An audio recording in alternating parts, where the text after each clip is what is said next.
I put it up on SlideShare just in case this might happen. It seems to always happen. I don't know why this technology is not more perfect. So that's me. My little QR code has got everything about me in it. My friend Christine over there also has one of these. This is called a social print. But if we go to the next slide, I want to tell you about, I work across the street, across Madison Square Park.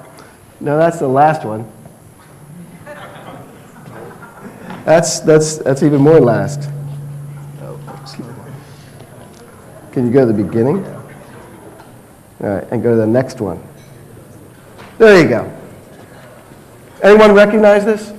This is one of my favorite places in New York. It's just down the block on Broadway. It's the Green Market at Union Square. It's one of 50 farmers markets throughout New York City. And it's a great example of the local food movement. But here's the problem. We don't need a local food movement. We need something much bigger, much bolder. We need a local food system. We need a hyper-local, a fan of a local food system. And I don't just mean a local food system, I mean a hyper-local food system, a revolutionary new infrastructure for enabling cities like New York City to feed themselves. Now, we need to make a transition from this great movement to a new and really literally green industry. Now, the good news is that many things are happening in the world that make this imaginable. Advances in technology, agriculture, social entrepreneurship, all of these mean that we can really begin to imagine the kind of intelligent food system we want to have. Let's go to the next slide. So when I say food, when I say a food system, what am I talking about? What we really mean when we talk about a system is something that all the parts are interconnected, they interoperate, and they have like an intentional design, a purpose. So this hyperlocal food system would be end-to-end. So it would include growing, food processing, distribution, wholesaling, all the parts. Now, if it's going to be an intelligent food system, it also has to do some things better. It has to be more efficient. There's a lot of waste in how food is produced today. It has to be safer. You know, we're all aware of problems with food safety. And it's got to be able to scale up so that we can deliver enough food to satisfy our needs. The thing about systems is this. We need to do for local food what the iPod and the iPhone and iTunes have done for music and for mobile apps. We need to do for local food what ATMs and credit cards and mobile banking have done for all kinds of transactions. So the challenge here is that we need to begin by thinking differently about how we grow food, where we grow it, and who's going to do the growing. So let's try the next slide there. That button right there. There you go. All right, so where? Now, the problem with this idea of a local food movement is that it's not really local. It's regional, and there's nothing wrong with that. We're going to need all that food grown in upstate New York and Long Island and elsewhere. But we need something that's going to be really local. So some of this is going to be grown right in cities, and it's going to be grown with new techniques and greenhouses and urban farming and so on. But more of it, if we're going to feed not just the city, but the whole metropolitan region, is going to also have to happen right at the edges. So throughout the sort of greater metropolitan area. Next is, of course, how. So growing techniques are going to be different too. Some of these environments are going to be indoors, and they're going to use LED lighting and hydroponics or aquaponics, all new technologies. In fact, this is a company called Plant Lab in the Netherlands that uses blue and red LED lights that help plants grow faster. And so that means that you can also have year-round production and potentially higher yields as well. Of course, the who is very important. And who's going to do all this growing? Well, this is the natural fit. We have a big, deep jobs hole, but we also have a lot of smart, educated young adults who are just coming into the workforce now.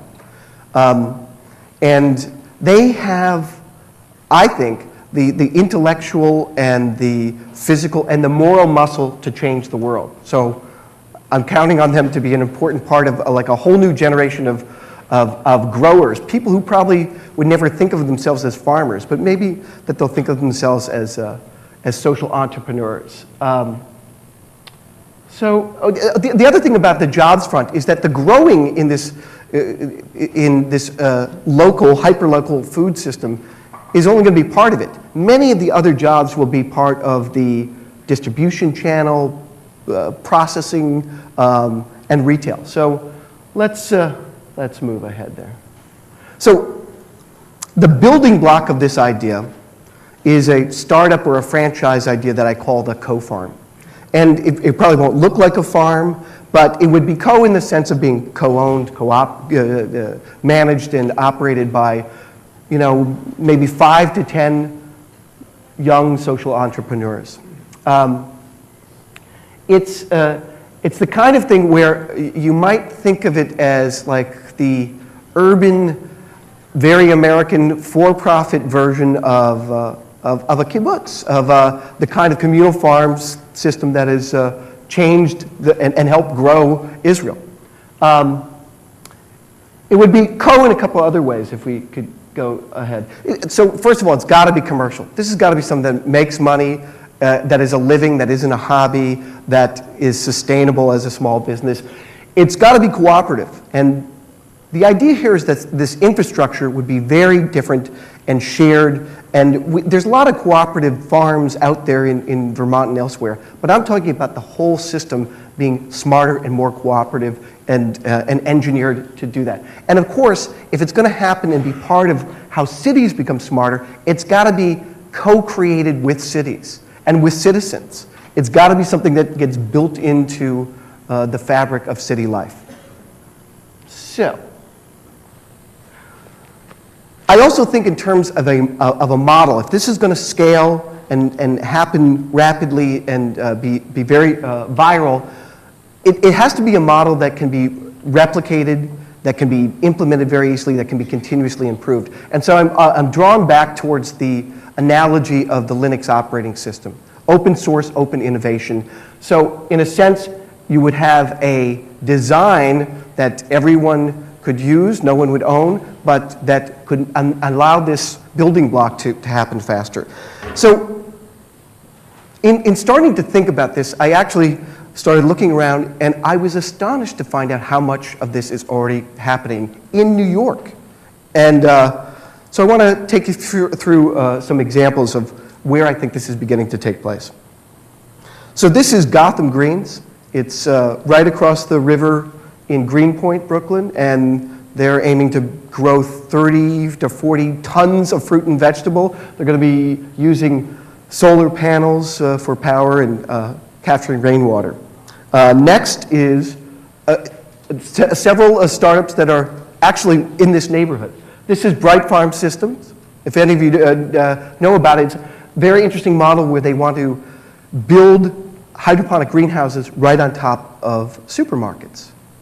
Collapse the food chain right down to the point of sale.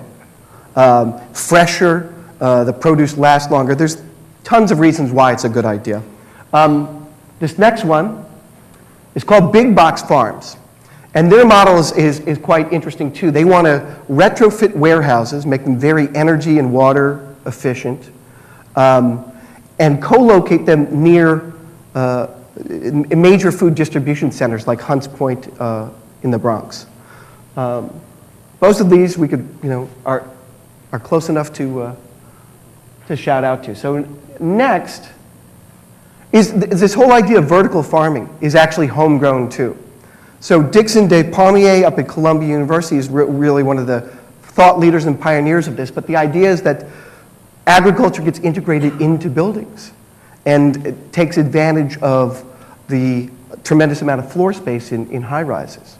It sounds science fictional, but it also sounds like it makes a lot of sense. Let's go forward. I think I see Danielle Gould here. Danielle Gould is the founder of Food Plus Tech Connect, and this is also I guess a Brooklyn-based website that is bringing together information technology and food system thinking. They have great features like hacking the food system, and you know, she's an example of this generation of people with the energy and making the effort to, you know, reimagine the world. We got another Brooklyn example coming up here. Thank God for SlideShare. This is an operation in Brooklyn called BK Farmyards. Stacy Murphy is the founder of this. And what they're doing is aiming to bring together landowners and people who want to be these urban farmers. And as she reports, there are 52,000 acres of backyards in New York City. And there's 10,000 acres of unused land that the city could potentially be applying towards some of these efforts. Now, small scale farming has also seen a lot of innovations, and one of them is called spin farming, which stands for small plot intensive farming. And it's something that can use in an acre of land, produce up to $50,000 worth of produce.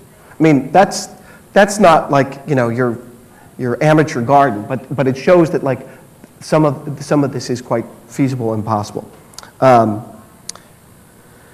As I mentioned, the distribution system and all the other pieces of this new idea of an urban food system are really important. And I just wanted to end with a couple of examples here. Up in the right corner is a Seattle-based startup called Stockbox Grocers.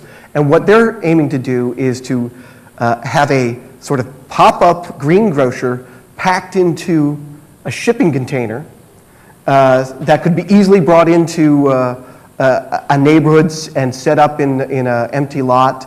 And this could be one of the ways to address one of the challenges that probably you've heard about urban food deserts, about neighborhoods that don't have access to healthy and affordable food.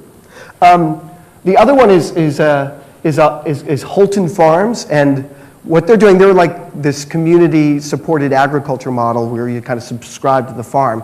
But I like what they're doing here is that they're essentially following the model of the food truck explosion. You know, you can't walk down the block and not find all these different food trucks. But what if we did that with fresh produce produced, you know, throughout and around you know, the urban system? I love this idea, and I just wanted to wrap up here with a couple of thoughts. The first is that clearly this local food movement shows us that there's a will. And the ideas and the technologies are coming together to make this urban food system a possibility.